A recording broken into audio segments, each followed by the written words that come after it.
जिस परिवार के सदस्यों में आपसी समझ हो, उस परिवार में खुशियों का मेला लगा होता है। लेकिन आज के समय में हम देखते हैं कि घर के रोज के लड़ाई झगड़े, बेटा अपने बाप की बात नहीं मानता, बहू अपनी सास की बात नहीं मानती, और घर में कमाने वाला युवक अपनी सास और अपनी माँ के झगड़ों के बीच पिसता रहता है। ना उसकी बात उसकी माँ समझती और ना ही उसकी पत्नी समझती, और रोज घर में कलेश होते रहते हैं। आदमी उन्नति करे तो कैसे करे, घर में खुशियां आए तो कैसे आए। इसी कलेश को खत्म करने के लिए बुद्ध ने एक ऐसा मार्ग बताया था जिसका पालन अगर कोई आदमी करेगा तो उसके घर में खुशियां ही खुशियां होंगी। उस मार्ग को जानने के लिए हमें ये कहानी आखिर तक सुननी पड़ेगी।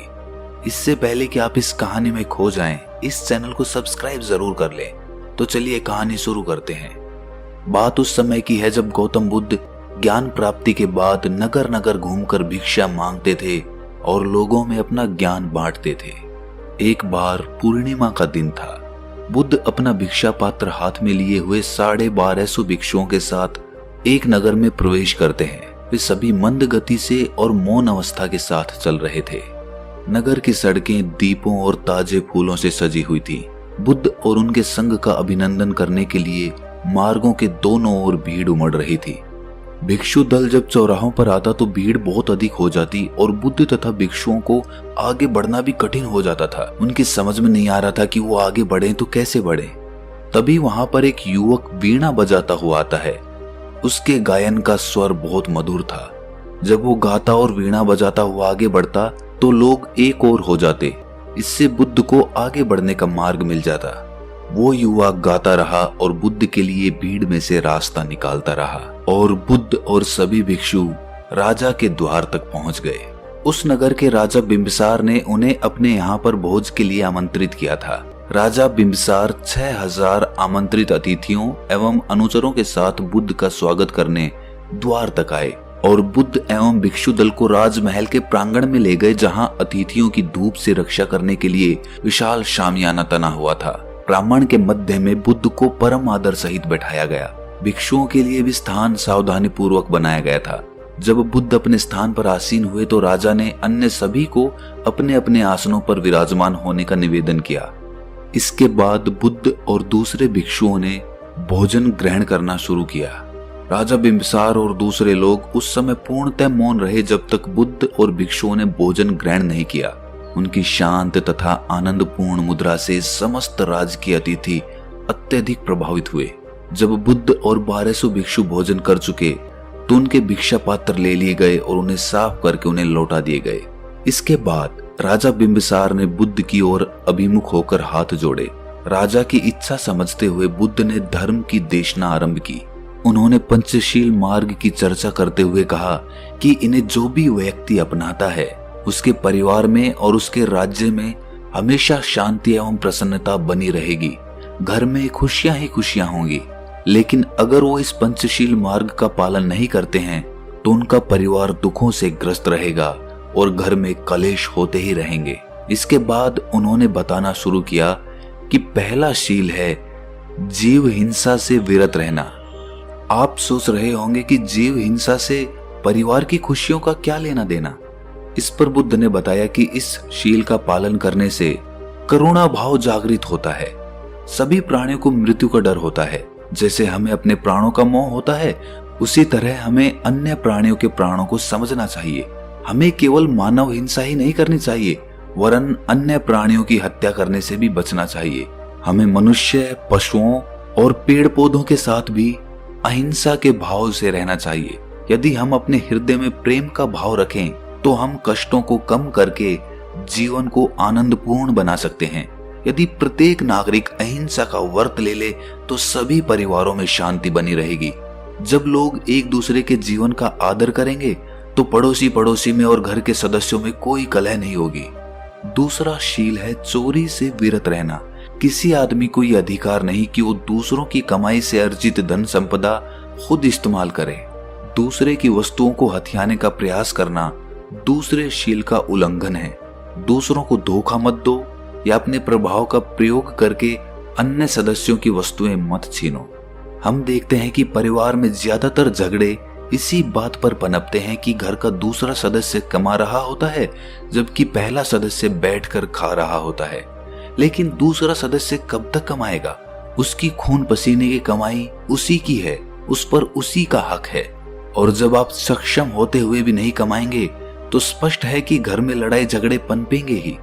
एक उम्र तक बाप का हक होता है बेटे को पालना पोसना, लेकिन उस उम्र के बाद भी जब बेटा कमाने नहीं लगता तो बाप को गुस्सा आने लगता है, जिससे घर में लड़ाई झगड़े पनपने लगते हैं।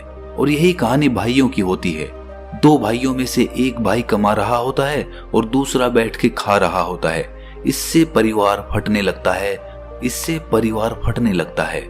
इसीलिए दूसरों की कमाई पर निर्भर ना रहें। अगर आप खुद सक्षम है काम करने के तो खुद खून पसीने की कमाई से अपना धन जुटाएं। इससे परिवार में बंटवारा नहीं होगा। तीसरा शील है व्यभिचार से विरत रहना, यानी कि शरीर संबंध केवल पति पत्नी के बीच रहने चाहिए। इस शील का पालन करने से परिवार में विश्वास और खुशी बढ़ती है। यदि आप प्रसन्नता चाहते हैं, घर में खुशी चाहते हैं, तो बहुत सी रखेलों को मत रखिए। आजकल हम देखते हैं कि समाज में कितने तलाक हो रहे हैं। पति पत्नी में विश्वास ही नहीं रहा है। अगर पति अपने काम के सिलसिले में किसी औरत से बात कर रहा है तो पत्नी को शक हो जाता है, और यही बात पत्नी के साथ भी लागू हो जाती है, जिससे दोनों में विश्वास की बुनियाद नहीं बन पाती है। और अगर पति पत्नी में ही विश्वास नहीं रहेगा तो परिवार कैसे चलेगा? परिवार में खुशियां ही कैसे आएंगी? लेकिन अगर आपका आचार व्यवहार अच्छा है तो पति और पत्नी दोनों को एक दूसरे के बारे में पता चल ही जाता है, क्योंकि वो दोनों एक दूसरे के बहुत करीब होते हैं। तो अगर आप अपनी जगह सही हैं तो आपका परिवार हमेशा बना रहेगा और उसमें खुशियां भी आएंगी। चौथा शील है असत्य भाषण से दूर रहना। ऐसे वचन मत बोलिए जिससे विभाजन हो या घृणा बढ़े। आपके वचन सत्य पर आधारित होने चाहिए। हाँ कहने का अर्थ हाँ हो और नहीं कहने का अर्थ नहीं। शब्दों में विश्वास और प्रसन्नता जगाने की शक्ति होती है। शब्द ही गलतफहमी और घृणा भी पैदा कर सकते हैं, यहाँ तक कि उनके कारण हत्या और युद्ध होना भी संभव होता है। इसीलिए कृपया शब्दों का प्रयोग अधिकतम सावधानी से करें। हम देखते हैं कि घरों में जो सास बहू के झगड़े होते हैं वो सिर्फ भाषा की वजह से ही होते हैं। अगर हम सत्य बोलें, स्पष्ट बोलें और अपने शब्दों को माप तोल कर बोलें तो इससे घर में लड़ाई झगड़े बहुत कम होंगे। अगर होंगे भी तो इतना बड़ा रूप नहीं लेंगे, वो थोड़े समय में ही समाप्त हो जाएंगे। लेकिन जब हम लड़ने लगते हैं या गुस्सा करने लगते हैं तो हम कुछ शब्द ऐसे बोल जाते हैं जो जीवन पर्यंत हमारे दिल में चुभते रहते हैं और उस आदमी के प्रति हमारे मन में घृणा पैदा हो जाती है, जो कभी भी प्रेम में नहीं बदल पाती। तो आप कितने भी गुस्से में क्यों ना हो, अपने शब्दों को माप तोल कर ही बोलें। ऐसा कोई भी शब्द ना बोले जिससे दूसरे के दिल में आपके प्रति घृणा पैदा हो जाए। जिस बात पर आपकी चर्चा हो रही है उसी विषय के बारे में बोलें, दूसरे विषय को बीच में मत लेकर आए। पांचवा शील है मद्यपान या नशीले पदार्थों से दूर रहना। मद्यपान और उत्तेजक पदार्थों के सेवन से चित्त की स्पष्टता समाप्त हो जाती है। जब कोई नशे में होता है तो वो स्वयं अपने लिए, अपने परिवार तथा दूसरे लोगों के लिए बहुत सारी कठिनाइयां पैदा कर देता है। इस शील पर आचरण करने से शरीर और मन स्वस्थ रहता है। बहुत से लोग मदिरा पान करने के आदी होते हैं।